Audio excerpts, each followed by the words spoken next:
de Khalil Gibran, le prophète.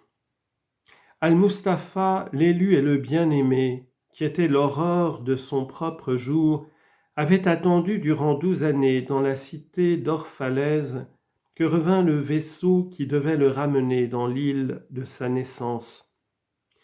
Et la 12e année, au 7e jour de Dielol, mois de la récolte, il gravit la colline hors des murs de la ville et regarda la mer, et il aperçut son vaisseau venant avec la brume.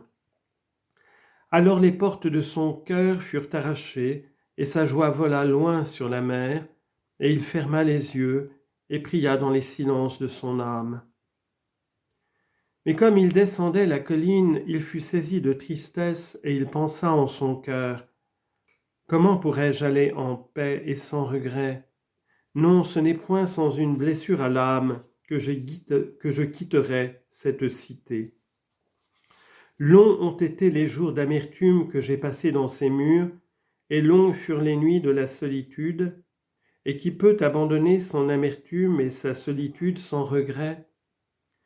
J'ai dispersé trop de fragments de l'esprit dans ces rues, et trop nombreux sont les enfants de mon attente qui marchent nus parmi ces collines, et je ne puis m'en détacher sans oppression et sans douleur. Ce n'est pas un vêtement que j'enlève en ce jour, mais une peau que j'arrache de mes propres mains. Et ce n'est pas une pensée que je laisse derrière moi, mais un cœur rendu doux par la faim et la soif. Mais je ne puis demeurer davantage. La mer qui appelle toute chose vers elle me réclame, et je dois m'embarquer. Car rester cependant que les heures brûlent dans la nuit, c'est se laisser prendre dans le cristal du gel et être immobilisé dans un moule. Volontiers emporterais-je avec moi tout ce qui est ici, mais comment le pourrais-je? Une voix ne peut emporter la langue et les lèvres qui lui ont donné des ailes. Elle doit s'élancer seule dans l'éther, et seul et sans son nid, l'aigle volera à travers le soleil. Puis quand il parvint au pied de la colline, il se tourna vers la mer à nouveau, et il vit son vaisseau approcher du port, et sur la proue les marins, les hommes de sa propre terre.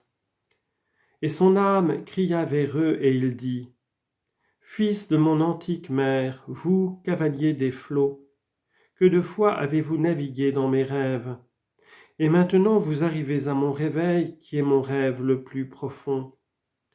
Me voici prêt à partir, et mon impatience au voile déployé attend le vent.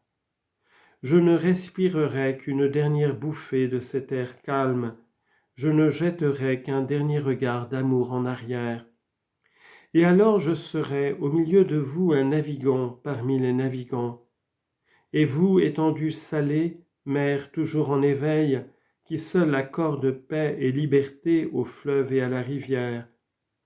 Ce fleuve n'a plus qu'une courbe à tracer, n'a plus qu'un instant à murmurer dans cette clairière. Et alors je viendrai à vous, telle une goutte illimitée vers un océan sans bornes. Et alors qu'il marchait, il vit au loin hommes et femmes quitter leurs champs et leurs vignes et se hâter vers les portes de la cité. Et il entendit leur voix qui prononçait son nom et qui s'interpellait de champ à champ pour s'annoncer l'arrivée de son vaisseau. Et il se dit: le jour du départ doit-il être celui de la récolte? Et sera-t-il dit que ma veille n'était en vérité que mon aurore?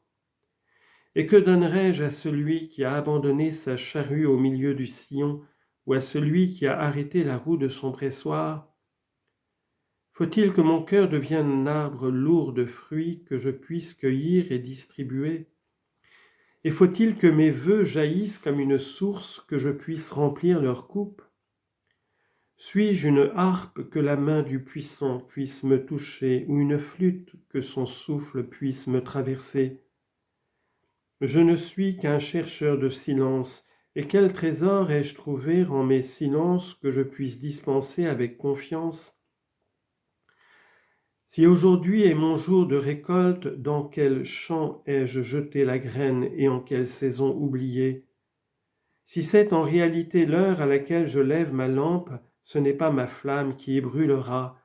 Vide et obscur, je lèverai ma lampe, et le gardien de la nuit l'emplira d'huile et il l'allumera aussi. Ces choses, il les exprima en paroles, mais beaucoup demeurèrent en son cœur inexprimés, car lui-même ne pouvait révéler son plus profond secret.